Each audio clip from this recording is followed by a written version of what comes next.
Hey everybody, I'm Chief William Morris. I'm the chief of Manhattan South. Just going to give you some preliminary information about what we have at this point regarding this incident today.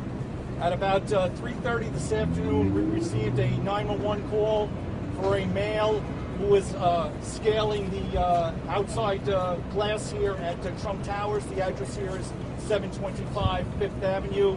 Responding units from Midtown North came and they observed a male on the outside of the atrium, which is approximately the fourth floor of this location.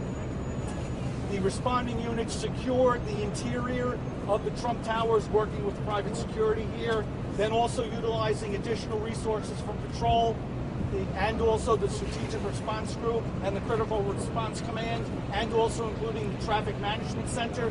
We extended our perimeter beyond the building to the outside area in this vicinity.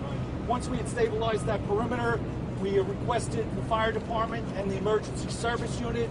The emergency service unit, under the command of Chief Giordano, responded to the scene, took tactical control of the situation, and commenced operations. Yeah, upon responding to the job, we got it as a jumper. Somebody attempted to jump from the building. Emergency service personnel responded. Our first contact was on the fifth floor above the atrium. We were able to establish break a vent window and establish some type of dialogue. We then secured 3 jumper airbags and a numerous amount of equipment for a high-angle rescue job. The individual continued to ascend and go vertical and horizontal at different times, at which time what we tried to do is try to isolate and contain him to a point where we would give us a tactical advantage to take him into custody. We wanted to proceed slow. We didn't want the individual to fall, so we wanted to do it in the most safe manner as possible. We got to a point where we came up with a very good plan with the emergency service personnel that were on the scene. We wanted to remove some of the glass and, again, try to prevent him from ascending any further up. We had some assistance from some glaciers that were on the scene, that we brought to the scene. They were very instrumental in assisting us in removing the panes of glass. We were also utilizing a scaffolding and lowering some of the VSU personnel on the side of the building, all the way from the 55th floor down, again, to isolate him to a point where he no longer had the advantage of ascending. Once we removed the panes of glass, and he got to a point where his only way to ascend was to go pretty much to a probably 2 feet pane of glass between the scaffolding and the officers that were at the window on the 21st floor. We pretty much advised him that putting his suction cups and all weight on that window would possibly cause it to crack. Again, that information, glaciers was very influential in providing that information to us.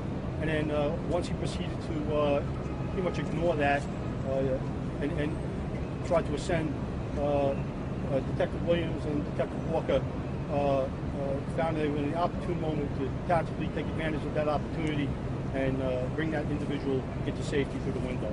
All right, Lieutenant DeCitra was the ranking supervisor at the location, as well as Inspector Galvin and Inspector Finnegan, who were actually coordinating with me on the 21st floor. So again, we had a real good plan between ground operations and tactical operations on the level where the individual was climbing, to take that person into custody and in the safe and most efficient manner as possible. And this, Chief Bill Aubrey, Chief of Manhattan South Detectives. This individual is a 20-year-old individual from Virginia. He came up here yesterday. He's staying at a local hotel. What he explained to us is that he wanted a personal meeting with Mr. Trump, and he posted a YouTube video on Tuesday. That YouTube video explains that he's an independent researcher, and he wanted to meet with him, and that's the reason why he was climbing this building. At no time did he express that he wanted to hurt anybody. His sole intention was to meet with Mr. Trump.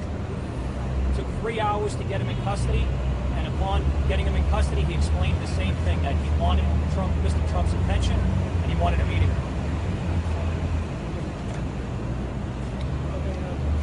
Any questions? We'll take some questions. What was in the backpack? In the backpack were what we got from him were the 5 suction cups. We have identification that we recovered from him. There's various identifications. He was explaining that he previously went by one name and now he goes by a different name. We're researching that. We're looking into that. It's part of the investigation. Where was he taken? What's that? Where was he taken? He's taken to Bellevue Hospital. He's going to be psychologically evaluated, and he's going to be placed under arrest. We're working with the Manhattan District Attorney's Office to determine the appropriate charges. Chief Albury, does it appear that this individual has tried anything like this before? I'm sorry, what? I mean, it appears like he knew what he was doing. Yes. To dare to climb, so many floors. Any background on him as a climber or anything like that? We're looking into that. The suction cups could have gotten, he could have gotten them from any mountain climbing type facility or store. So that's part of the investigation. We're going to look into all of it. Where was the Secret Service during all of this? During the course of the operation, we were in a consultation with the Secret Service throughout. With the building so secure with Secret Service and NYPD, how did the guy even get close to being able to climb up?